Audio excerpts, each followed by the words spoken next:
Hi guys, менің есімім Айдана. Мен дәл қазіргі уақытта жету компаниясында Махмет Қасым ағайдың фокус группасында ағылшын тілінен білім алу үстіндемін. Қазіргі уақыттағы менің деңгейім elementary деңгейі. Бізде сабақтар әртүрлі форматта өтеді.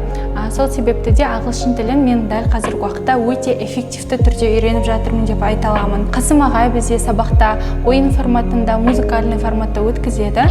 Және дәл қазіргі уақытта мен ағылшын тілінен тілдік барьерімді жеңіп, әртүрлі жаңа сөздер жаттап, сөздік қорымды толықтырып, мықты методикамен үйрену үстіндемін. Және біздің сабақтан басқа сабақтардан ерекшелігі біз 80% практика жасаймыз. Яғни сабақтың 80% бөлігінде біз ауызша сөйлейміз. Мен дәл қазіргі уақытта осындай практика көп болған есебінен ағылшын тілінде сөйлемдерді еркін құрай аламын. Ағылшын тілінде ауызша сөйлеу маған мүлдем қиындық туғызбайды. Мен Қасым ағайдың фокус группасында intermediate, upper intermediate деңгейіне дейін жалғастыруды мақсат етіп отырмын.